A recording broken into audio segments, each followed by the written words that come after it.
Assalamualaikum warahmatullahi wabarakatuh.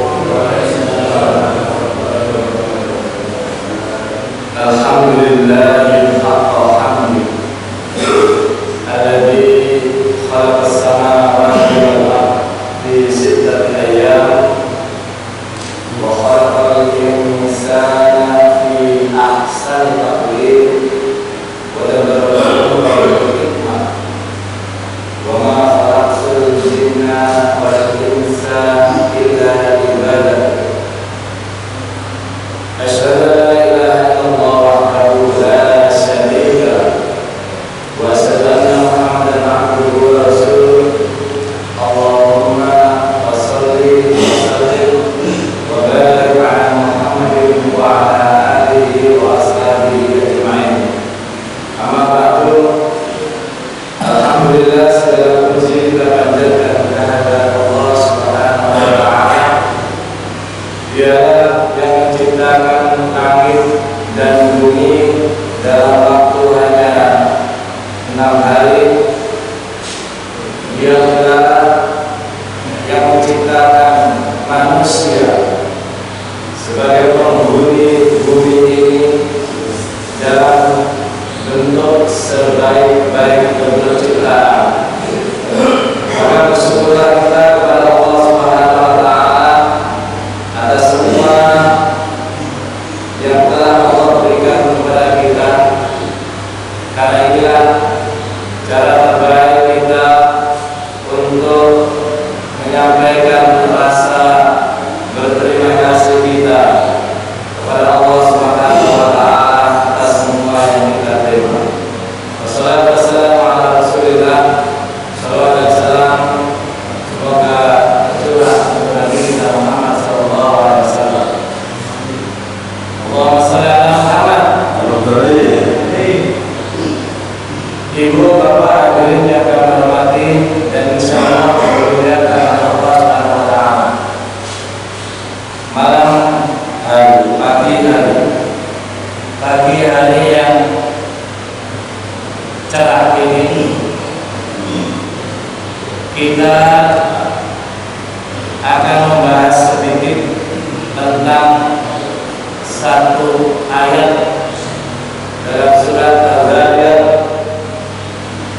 Satu ayat ini mudah-mudahan tidak lama, memakan waktu hanya 1 jam. Setuju apa betul?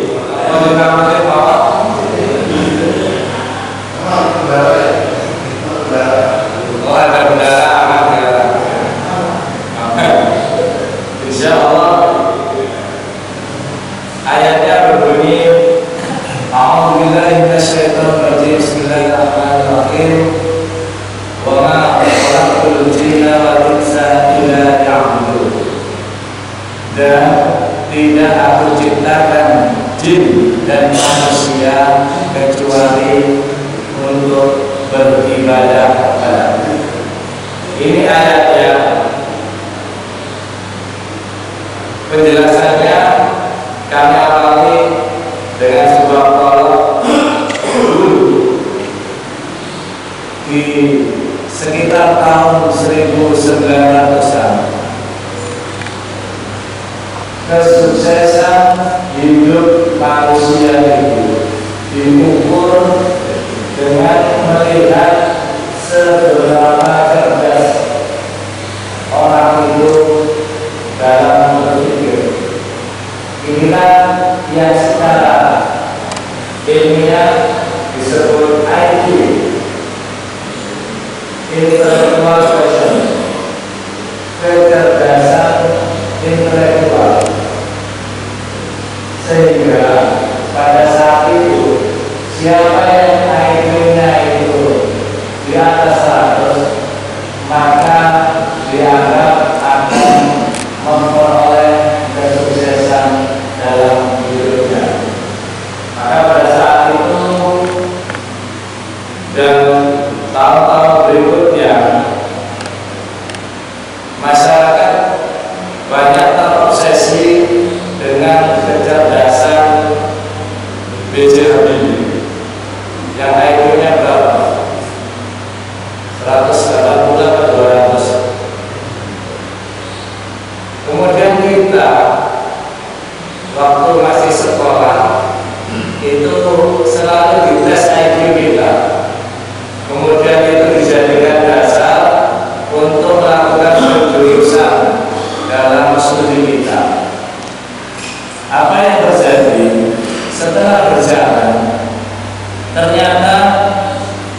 banyak ditemukan orang yang pintar itu ternyata dalam kehidupannya tidak sukses.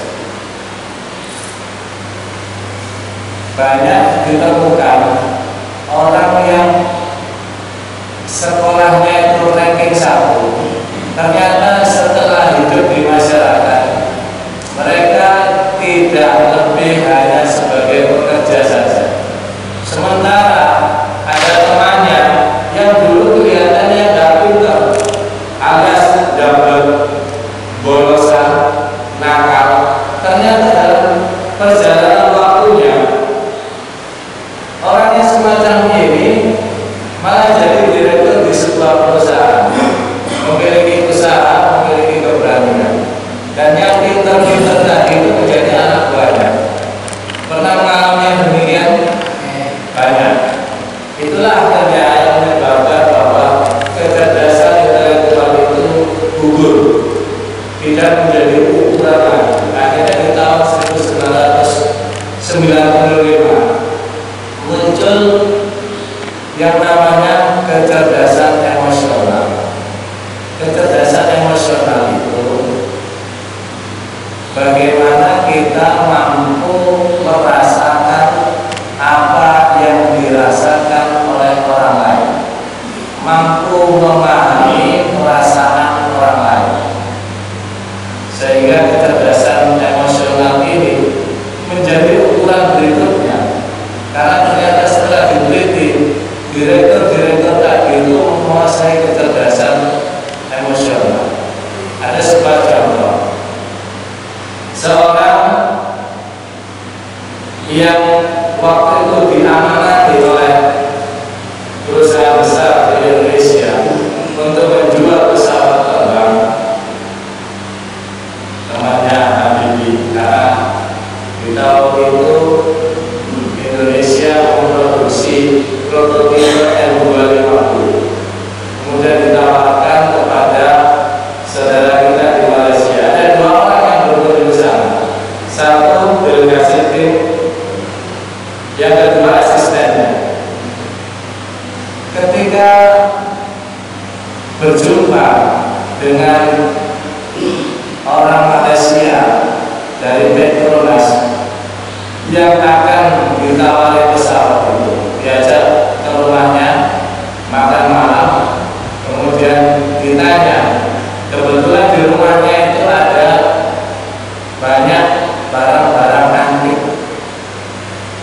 Sang ketua delegasi itu kemudian dimintai tanggapan, bagaimana pendapatmu tentang barang-barang saya ini. Ternyata sang ketua delegasi itu menjawab, "Oh, bagus itu, luar biasa, ini hebat. Bapak kok bisa memiliki barang-barang seperti ini?" Akhirnya orang Malaysia itu mengangguk-angguk senang. Giliran ditanya asistennya, karena asistennya ini diam saja, "Hey friend, gimana pendapatmu ini? Apa yang aku miliki?" "Oh ya, bagus banget. Tapi ini di Surabaya banyak sekali. Kita lihat di pasar Loak di Surabaya itu murah-murah, banyak sekali." Apa yang terjadi? Wajahnya tiba-tiba cemberut, mengoleksi sama memakai barang antik. Dipunya itu boleh suruh pakai di pasar Loak, sehingga muncul rasa tidak nyaman. Apa dampaknya? Tidak jadi membeli pesawat. Artinya apa? Hanya salah dalam membaca orang yang mau di prospek untuk membeli pesawat, itu menyebabkan hal yang fatal.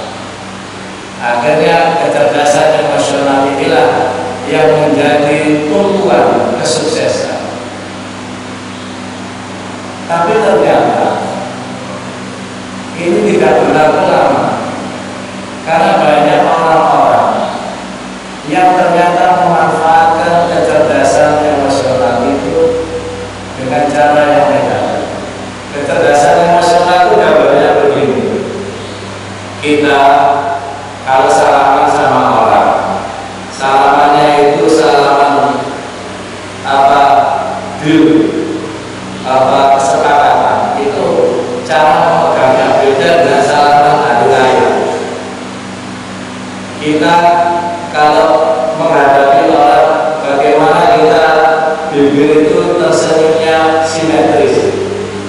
wajahnya tidak berkerut, kemudian menghadapi orang itu sabodinya. Jadi saya ngomong dengan bahasa ini, tapi saya menghadap ke sini. Iya, ini seolah-olah ngece, nggak fokus. Ketika ngomong dengan orang, maka kita harus begini. Nah, ini bisa dipelajari dalam ilmu kecerdasan emosional, sehingga ilmu ini pun kemudian ternyata dipakai oleh orang-orang yang tidak baik.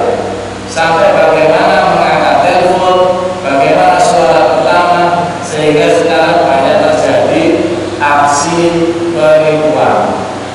Maka kecerdasan emosional yang digunakan untuk ketidakbaikan ternyata juga tidak menjadikan dasar untuk kesuksesan. Apa yang terjadi kemudian di tahun 2000? Ada yang kita temukan namanya kecerdasan spiritual. Inilah yang kemudian menjadi harapan bersama, sehingga kecerdasan spiritual ini dimanfaatkan untuk menyelesaikan berbagai masalah-masalah kehidupan. Kenapa? Ketika intelektual tidak mampu menjawab, ketika emosional tidak mampu menjawab, ada kecerdasan spiritual, kemampuan membaca tanda-tanda yang diberikan oleh Yang Maha Kuasa, kemampuan untuk mendekatkan diri kepada Allah Subhanahu wa Ta'ala. Itulah kecerdasan spiritual. Maka tidak heran ketika tahun 2000 sampai sekarang pergeseran anak-anak kita yang dulu mencari anak untuk dimasukkan ke pesantren itu. Anaknya gak dapet, itu gak dimasukkan ke pesantren. Terus kalau dapet sekolah pondok itu dulu zaman saya. Maka jadinya seperti ini. Kenapa? Karena seolah-olah buangan tidak masuk ke SMA negeri, wis di pondok gitu. Beda dengan sekarang. Sekarang ini ada kesadaran dari orang tua bahwa ilmu-ilmu agama itu menjadi penting karena didasari oleh pengalaman-pengalaman masa lalu yang ternyata tidak menuju ke kebahagiaan. Ini poin pertama. 10 menit. 5 menit lagi. Tahunnya saya lupa. Nah, kenapa ini saya kaitkan dengan wa ma khalaqtul jinna wal insa illa liya'budun? Karena satu, ada sebuah kisah. Ketika ada orang punya masalah, kemudian datang kepada kiai ulama, disarankan oleh para kiai, para ulama, kamu harus melakukan sholat ini, kamu baca zikir ini, kamu berpuasa ini, dan lain-lain sebagainya. Kemudian yang bermasalah itu tiba-tiba menjawab, "Yai, kula niki pun tahajud, kula niki pun sholat duha, kula niki pun istighfar, tapi kenapa masalah-masalah tidak pernah diselesaikan oleh Allah? Saya itu masih bermasalah terus. Semua sudah saya baca, Yai, kok pancet saya tidak terima. Kenapa? Ternyata ibadah kita kebanyakan masih levelnya adalah ritual belaka. Ritual dalam ibadah kita itu penting. Sebut saja begini, Bunyal Islam ala khamsin. Islam itu dibangun atas 5 dasar. Yang pertama syahadat. Ketika kita mensyahadat, asyhadu an la ilaha illallah wa asyhadu anna Muhammadan abduhu wa rasuluh, itu baru ritual. Orang yang bersyahadat yang demikian itu baru ritual.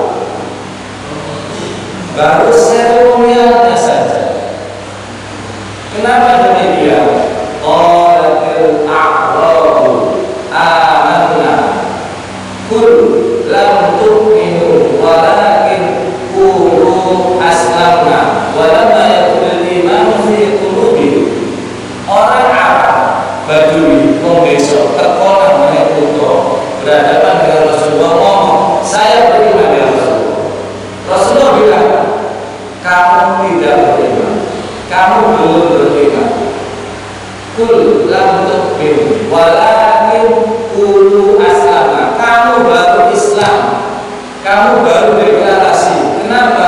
Walamma yadkhulul iman fi qulub. Karena iman itu belum masuk ke dalam hati. Maka ketika orang hanya ngomong asyhadu an la ilaha illallah wa asyhadu anna Muhammadan abduhu wa rasuluh, dia baru deklarasi, padahal spiritualnya adalah bagaimana proses dirinya ada ditahan di dalam jiwanya sehingga masuk ke dalam kalbunya, meningkatkan keimanan. Itulah spiritual dalam syahadat. Yang kedua, sholat kita. Sholat itu ritualnya diawali dengan takbiratul ihram, diakhiri dengan salam. Kalau yang kita lakukan itu baru sebatas ritual. Ritualnya itu shollu kama ra'aitumuni usolli. Sholatlah sebagaimana engkau melihat aku sholat, kata Rasulullah. Ritualnya penting. Sholat seperti yang diajarkan oleh Rasulullah. Ketika takbir, ketika rukuk, ketika sujud dan akhir dengan salam, itu ritualnya. Tapi ketika sholat kita hanya sebatas ritual saja, maka kita tidak akan bertemu dengan siapa-siapa. Padahal sholat itu secara spiritualnya adalah proses kita untuk berbincang-bincang, untuk berkata-kata, untuk mengadukan apa yang ada di dalam hati kita, baik itu masalah maupun kesenangan yang kita peroleh, kita sampaikan kepada Allah di saat sholat itu. Ketika kita tidak sampai ke sana, maka seolah-olah sholat kita ini hanya gugur kewajiban saja. Seorang laki-laki yang datang ke masjid, kenapa diwajibkan datang ke masjid untuk sholat berjamaah? Karena orang laki-laki itu pemimpin yang selalu banyak masalahnya, karena ada yang dipimpinnya. Ketika dia datang ke masjid dengan membawa segudang masalah, dahinya bergerak, bibirnya sumit, tidak ceria, loyo dan lain sebagainya, maka masuk masjid, dia masuk dengan berdoa, kemudian sholat diawali dengan wudu. Maka ketika selesai sholat, harusnya keluar itu dengan senyum yang simetris, dengan tatapan mata yang tidak menangkap, dengan aura yang menyejukkan, dengan langkah penuh kepastian. Itulah aura orang-orang yang telah berjumpa dengan Allah dalam spiritualnya dalam sholat. Zakat kita 2,5% itu ritualnya. Apa spiritualnya? Spiritualnya adalah bahwa sesungguhnya Allah Subhanahu wa Ta'ala itu sayang dengan kita. Allah mewajibkan khudz min amwalikum shadaqatan tutahhirukum. Ambillah, dipaksa kalau zakat itu.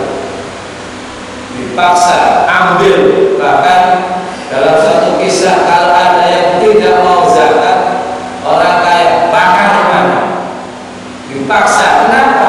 Allah ingin membersihkan diri kita. Allah ingin membersihkan diri kita dari apa? Agar kita tidak terlalu cinta terhadap dunia. Dunianya dikikis sedikit demi sedikit melalui zakat itu.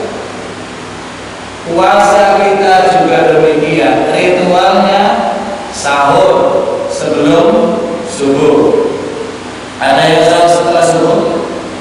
Tidak ada ya. Dan berbukanya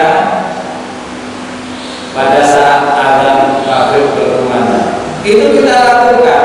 Tapi kenapa disampaikan bahwa kami sha'imin laisa lahu minal ju'i wal 'atash? Berapa banyak orang puasa yang hanya mendapatkan lapar dan dahaga saja.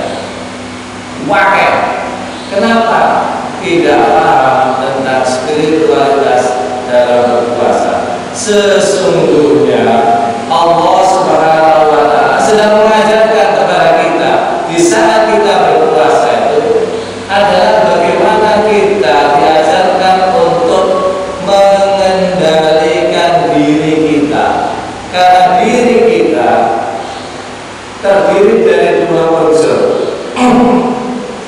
Ada unsur ruh, ada jasad. Ruh ini membawa sifat-sifat ilahiyah, jasad ini membawa sifat-sifat yang tidak baik. Maka jiwa yang dimintai pertanggungjawaban nanti adalah perpaduan antara ruh dan jasad. Yang mengendalikan adalah jiwa kita. Kemampuan mengendalikan itu baru bisa terlaksana kalau puasanya atas dasar iman wahtisab. Akan diajarkan oleh Allah Subhanahu wa Ta'ala, kita akan mampu untuk mengendalikan diri kita. Ada orang baik, ini baik, ini baik, ini baik, tapi itu hanya sifat-sifat kebaikan saja. Bagaimana sikapnya baru teruji ketika terjadi masalah. Ketika dia santai-santai saja, ini alim, api. Ketika benturan dengan masalah, disenggol kaca, tiba-tiba langsung ngomong, langsung mesuk. Itu adalah sikap yang ketika dia tidak mampu kendalikan, berarti puasanya harus bertanya lagi. Sikap-sikap yang demikian itu terlahir karena puasanya akan benar. Puasa yang benar melahirkan sikap yang benar. Yang terakhir, puasa kita, haji kita. Haji adalah proses berserah diri, puncak dari ibadah. Maka sejatinya orang yang haji itu sudah memahami dari syariat dan ritualnya dan spiritualnya, mulai dari syahadat sampai puasanya, sehingga orang itu pantas untuk diundang Allah Subhanahu wa Ta'ala. Ini berarti khusus bagi bendahara kita yang mau berangkat haji. Mungkin di antara yang termuda kita boleh nanti akan keluar. Haji itu panggilan dari Allah. 241.000 jamaah haji kita tahun ini, bukan kita yang dipanggil. Banyak masalahnya, mungkin kita belum daftar, mungkin kuotanya dan lain-lain sebagainya. Tapi kalau Allah berkenan untuk memanggil kita, syaratnya adalah memantaskan diri kita untuk memenuhi syarat-syarat tadi. Ritual kita jalankan, spiritual kita jalankan, perkara kita punya uang atau tidak punya uang. Banyak orang yang punya uang kaya raya sudah daftar haji betul-betul 3 tahun ada. Ada yang tidak mendaftar tiba-tiba diundang oleh raja dan lain-lain sebagainya. Maka puncak haji adalah puncak ibadah kita. Ini baru ritual dan spiritual. Tadi saya menerangkan 3. Ada IQ, ada EQ, ada spiritual quest. Maka bagaimana kita menggabungkan ini? Ada satu lagi, ibadah sosial kita. Ketika kita sudah mampu untuk melaksanakan secara ritual, memahami secara spiritual berjumlah makna-makna ibadah itu, maka orang yang seperti ini sudah saatnya masuk ke dalam dunia sosial. Setiap ibadah itu ada nilai-nilai sosialnya juga. Sebut saja syahadat tadi yang saya sampaikan, bahwa syahadat itu proses keimanan secara spiritual, tapi secara sosial syahadat itu innamal mu'min mu'minuna ikhwatun fa aslihu baina akhwaykum. Orang yang sudah bersahabat secara sosial, dia menjadi bagian dari keluarga kita. Orang-orang yang beriman itu satu tubuh, tidak ada musuh di dalam orang-orang yang sama beriman. Kalau yang satu sakit, maka sakit yang lain, karena satu tubuh. Maka kalau ini diterapkan sosialnya, tauhid sosialnya, syahadat sosialnya, maka kita ini semua bersaudara. Kalau blok-blokan, kalau musuh-musuhan, kalau sing enak-enak, karena kita akan memiliki empati dengan saudara-saudara kita yang lain. Ayo Ustaz, akan ngantuk 5 menit lagi. Pas sholat kita juga demikian. Inna sholata tanha 'anil fahsya'i wal munkar. Sholat yang memiliki dimensi sosial, harusnya orang-orang yang sholat itu mampu mencegah dirinya dari perbuatan keji dan munkar. Karena kerusakan yang ada di muka bumi ini dilakukan oleh manusia, bukan dilakukan oleh jin. Dohatul fasadu fil barri wal bahr bima kasabat aydin nas. Kerusakan yang terjadi di laut dan di daratan itu karena tingkah pola manusia. Manusia yang mana? Manusia yang tidak sholat, manusia yang tidak berjumpa dengan Allah di dalam sholatnya, mesti ngawur karena dia tidak mengambil keputusan atas dasar Allah Subhanahu wa Ta'ala. Zakat kita juga demikian, ada dimensi sosialnya, pasti kalau zakat. Inna shadaqata lil fuqara'i wal masakin wal 'amilin dan seterusnya. Dilihat dari asnafnya yang menerima zakatnya, itu sudah jelas zakat itu dibagi kepada orang-orang miskin, fakir, orang yang mu'alaf, amil, orang yang dalam perjalanan, wong sing kakek utang, bukan utang untuk urus sepeda motor, orang yang dia berjuang di jalan Allah, kemudian tiba-tiba jatuh, tidak bisa apa-apa untuk memenuhi kebutuhan hidupnya sendiri juga tidak bisa, maka itu bisa diberikan zakat. Ada orang-orang sabilillah, ada orang-orang yang dalam perjalanan, itu semua orang-orang yang berhak menerima zakat. Itulah dimensi sosial. Apa puasa sudah jelas. Sumu tasihu, berpuasalah agar kamu sehat. Nah, kita sehat, maka orang lain juga tidak menjadi beban bagi kita, tidak menjadi beban bagi orang lain. Itulah dimensi sosial. Maka semuanya sehat karena semuanya berpuasa. Dan terakhir, secara sosial, ibadah haji itu adalah puncak keikhlasan kita dalam melakukan apapun di dunia ini. Orang-orang yang mukhlisina lahuddin, orang yang ikhlas di dalam menjalankan agamanya, di dalam beramal soleh, di dalam melaksanakan apapun, dia yang tidak bisa digoda oleh setan dari bentuk apapun, baik dari bentuk jin maupun dari manusia. Karena setan itu minal jinnati wan nas.